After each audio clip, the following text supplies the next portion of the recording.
Well, hi everybody. As I can tell by the title, I'm on here for a story time.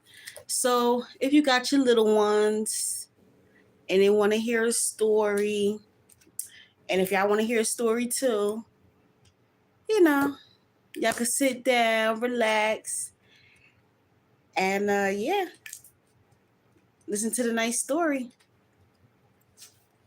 And the name of the book is called The Mitten. So it's gonna be a short live. So the name of the book is called The Mitten, and it's by Alvin Trosso.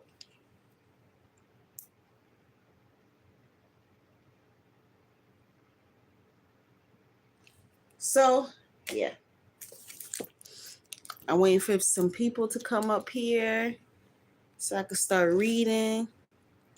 How's everybody night going? Hope everybody night is going well.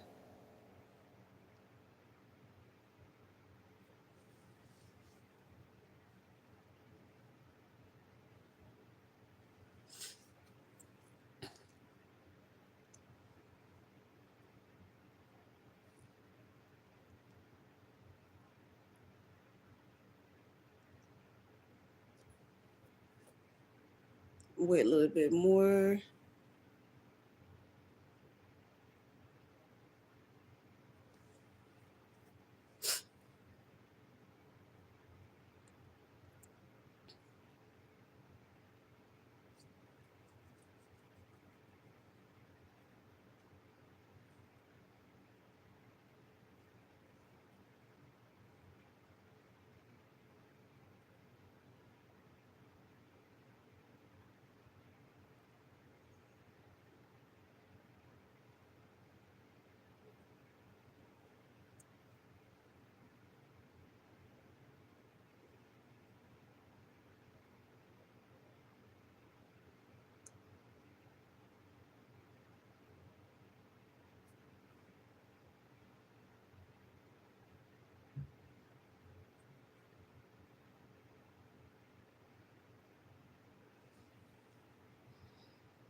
All right, I see one person. I need a couple more so that way I can start my story time.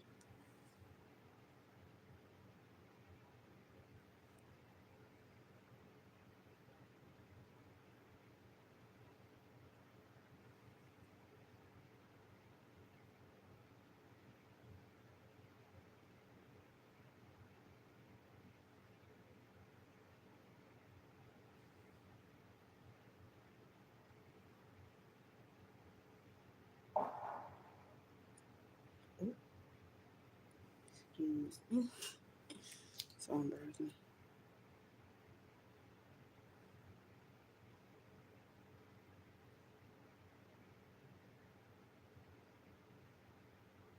I see two people. I'm just going ahead and read a story because I'm tired. I just wanted to do a live video. I try to do live videos every weekend. I'm trying to be consistent with it. So the ones that have not saw the name of the book, this is the name of the book. It's called The Mitten. All right, so I'm just going ahead and read it.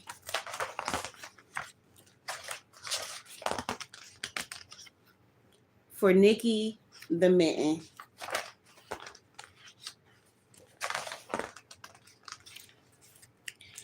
It was the coldest day of the winter, and a little boy was trudging through the forest, gathering firewood for his grandmother. Bring back all you can find, the old woman had said, as she sat knitting a pair of mittens. The north wind blows cold, and we must have a good fire to keep us warm.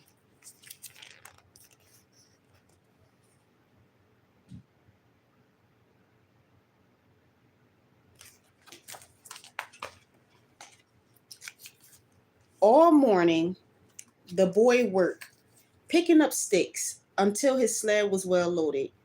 Then a very strange thing happened. Just as he picked up the last stick, he dropped one of his mittens in the snow.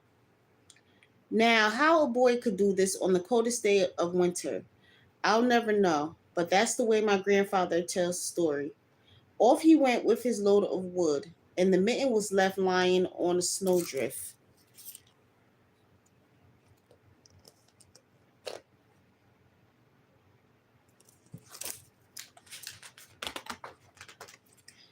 As soon as he was out of sight, a little mouse came scurrying in through the woods.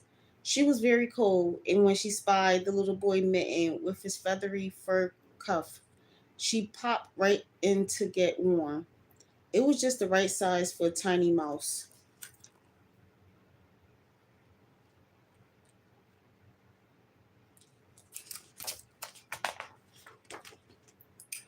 Presently, presently, a green frog came hip hopping over the snow. Anybody home? She asked when she saw the mitten.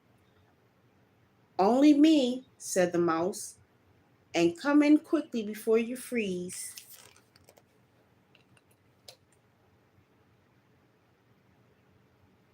So, see, like to me, the mitten is, yeah, it came good and handy. They had no sooner settled themselves snugly in the redwood lining when an owl flew down. May I join you in that lovely mitten? He asked. If you mind your manners, replied the mouse, for owls always made her nervous. And don't wiggle around too much, added the frog, because it's a bit tight in here.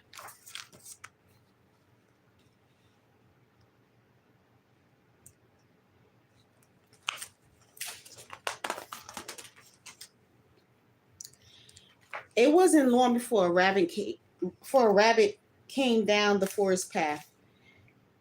Is there room for me in that nice warm mitten? Asked the rabbit. It's awfully cold out here. Not much space left, said the mouse, and the frog and the owl. But come in, we'll see what we can do. How many people you think gonna fit inside this mitten? Thank you, Cooper.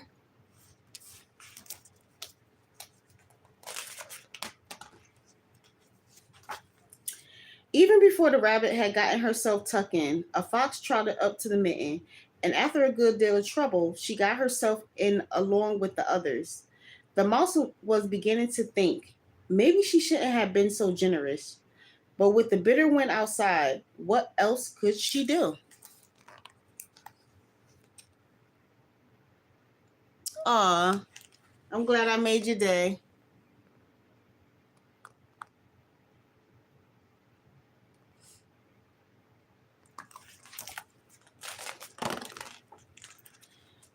And now, as if things weren't bad enough, the next visitor was a big gray wolf who wanted to come in too. I don't know how we'll manage it, said the mouse, but we'll try. Everyone move around a bit, and finally the wolf was squeezed into the mitten.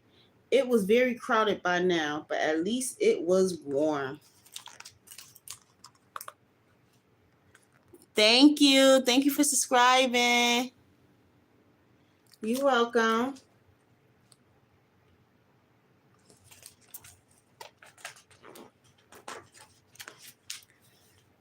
Things ju- things had just gotten arranged nicely when the animals heard a great snorting. It was a wild boar, and he was very anxious to get in out of the wind. Oh dear, cried the mouse, for the mitten was already beginning to stretch a little. We just don't have any more room. I'll be very careful, said the boar. With that, he quenched himself into the mitten, along with the mouse and the frog, the owl, the rabbit, the fox, and the wolf. I know this is so because my grandfather told me. So, wow. So, basically, they have 1, 2, 3, 4, 5, 6. They got 7 people in that mitten.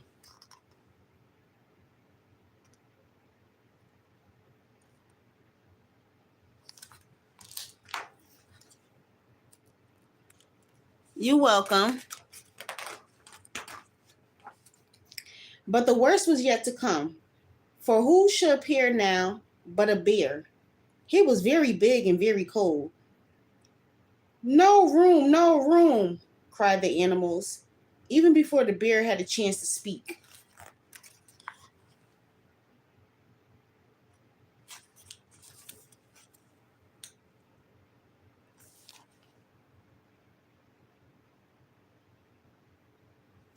Steve.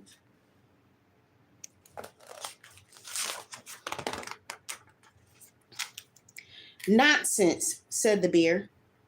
There's always room for one more. And without so much as a please or thank you, he began crawling into the mitten. He put his paw in first, and the mitten creaked and groaned. He put his other paw in, and one of the seams popped. Then he took a big breath and pushed himself in.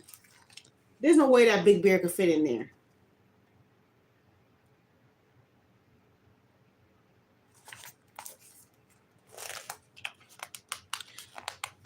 I have no idea. Let's find out.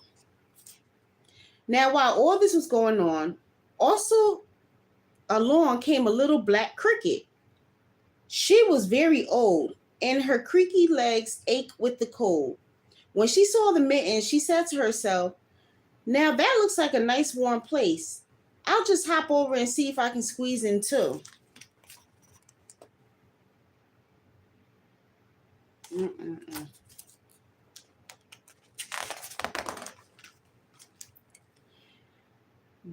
But me, that's all that was needed to finish off the poor old mitten. The cricket had no more than put her first scratchy foot inside when, with a rip and a snap, the stitches came apart, the old leather cracked, and the soft red lining split in half, popping all the animals into the snow.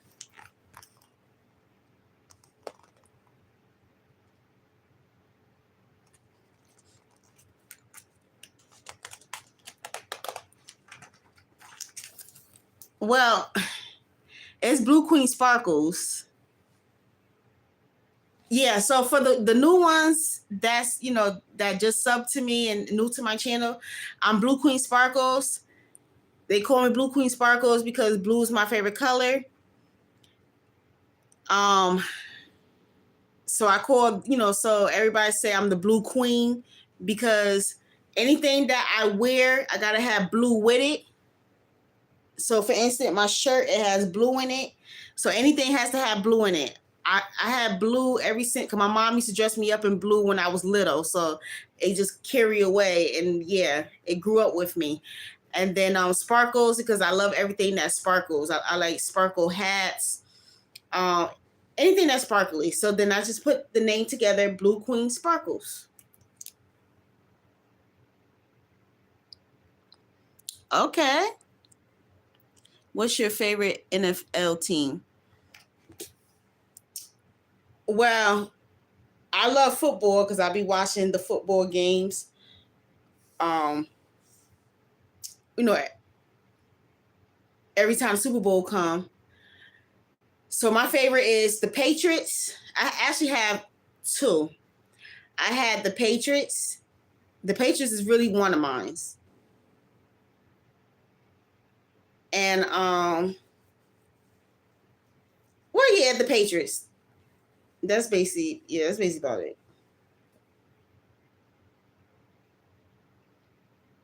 Yep, Tom Brady. But Tom Brady is not in there no more. He's in another team. Oh, you like the Broncos? Oh, okay. Oh, Super Bowl, you gotta watch my videos. I'll be making a whole bunch of stuff on the Super Bowl. Like, I'll be going all out. I'll be having jerseys on and everything.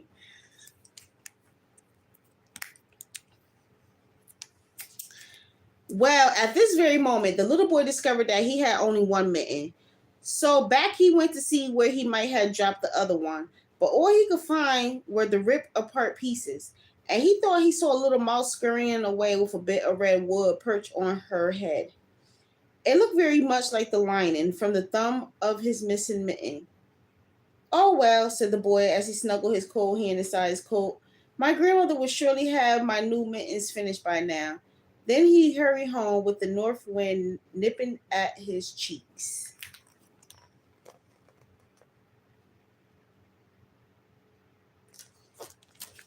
Do y'all think he's gonna, since he's getting a new pair of mittens, do y'all think he's gonna give his last one pair of mitten to the mouse?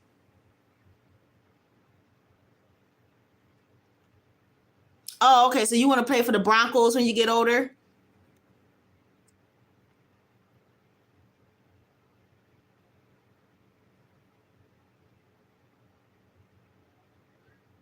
Okay.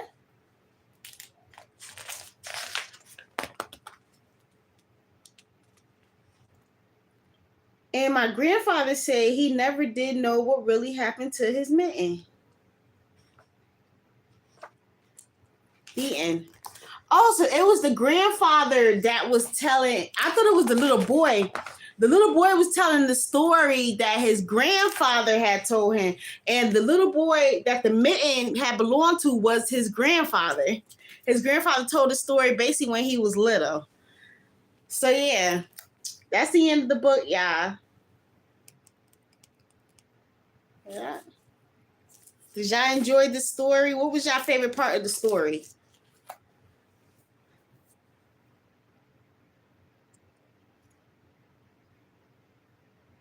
Sure, I can read another one. But before I read another one, I also like baseball too. And my favorite baseball is the Yankees. I'll be right back. I'm gonna get another book.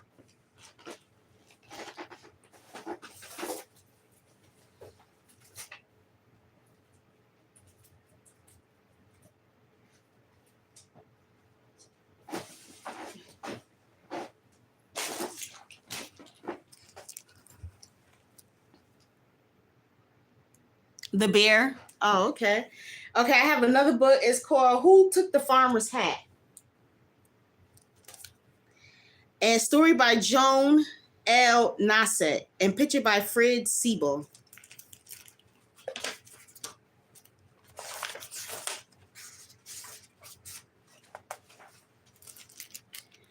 The farmer had a hat, an old brown hat. Oh, how he liked that old brown hat.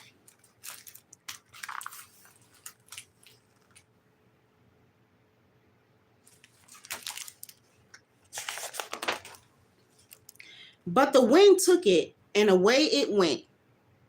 The farmer ran fast, but the wind went faster.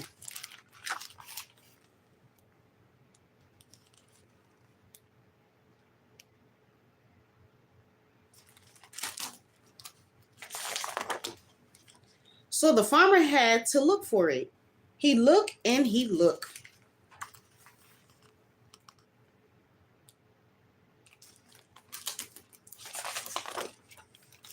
And he looked. No old brown hat. He saw Squirrel. Squirrel, did you see my old brown hat? Said the farmer.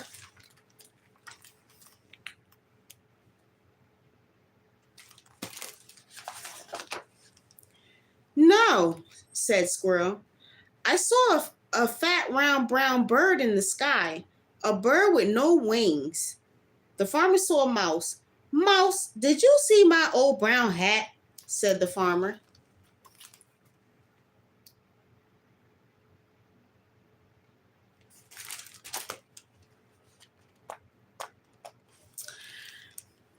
What's my favorite book? My favorite book is I like Disney books.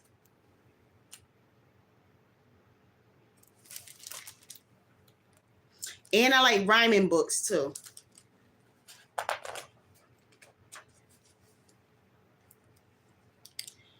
No, said Mouse. I saw a big round brown mouse hole in the grass. I ran to it, but away it went. The farmer saw a fly. Fly, did you see my old brown hat? Said the farmer.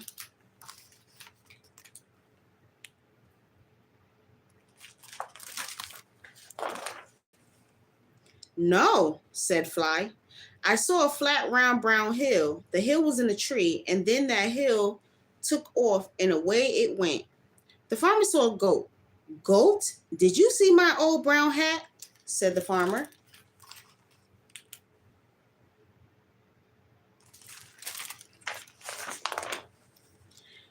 No, said Goat. I saw a funny round brown flower pot.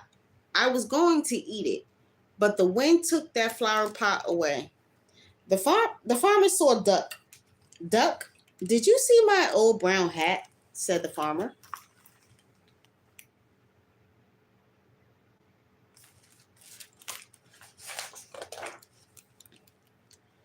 No, said Duck.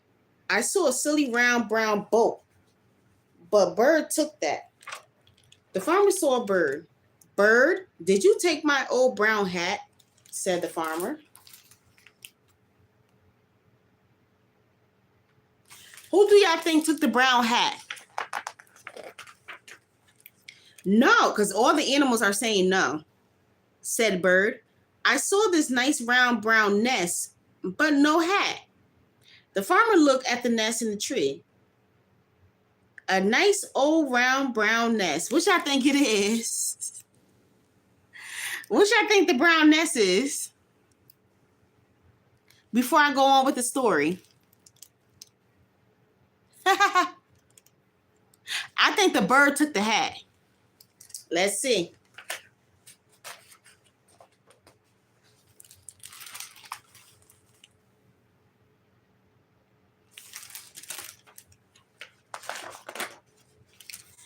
Bird was in it, and an egg was in it. Oh my, said the farmer.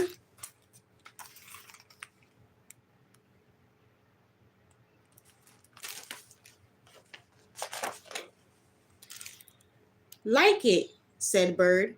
I like it, said the farmer. Oh yes, I like that nice round brown nest. It looks a little like my old brown hat, but I see it's a nice round brown nest.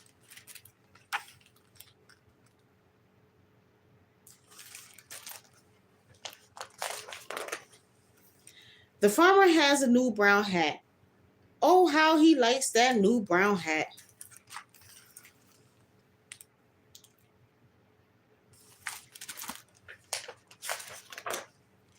And how Bird likes that old brown nest.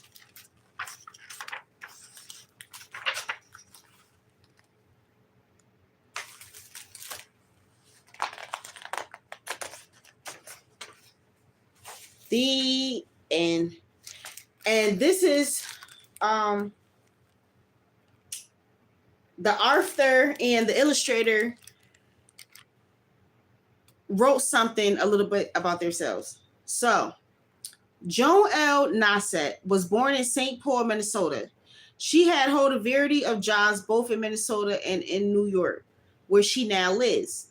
Miss Nassett is also the author of Go Away Dog. Under the name of Joan M. Lagzut, she has written many other books for children, including Every Day, A Dragon, I Should Have Stayed in Bed, Crocodile and Hen, The Homework Caper, and The Rooftop Mystery. Both Harper I Can Read Mysteries and A House So Big, which was also illustrated by Fred Siebel. Now, Fred Siebel was born in Vienna and now lives in Rye, New York, with his wife and children. He is well known for his pictures for Amelia, Bedelia, and The Surprise Shower, Cat and Dog, David and the Giant, and Tell Me Some More. All Harper I Can Read books. Among the other books for children he has illustrated are Amelia Bedelia, Thank You, Amelia Bedelia, and A Fly Went By. So shout out to them. Did y'all enjoy that story? Okay, bye. Thank you for stopping by. I'm going to actually go myself. I actually read 2 books. Thank y'all to the ones that was on my live today. I appreciate it. Thank y'all for the ones who subscribed to my channel. And since y'all new, welcome, welcome, welcome to my channel. Welcome, welcome, welcome, welcome, welcome. So yeah, I'm gonna let y'all go. Before I let y'all go, y'all enjoy the rest of y'all night. Continue showing me love and support. And like I always say, both of my logos, Jesus is my boss and Jesus is my God. Don't let negativity get in your mind or in your way of what you're trying to do in life. And yeah, for the new ones, I will be on live on weekends. And I'll be uploading on weekdays. And yeah, y'all enjoy the rest of y'all night. God bless you. And I'm out. Peace.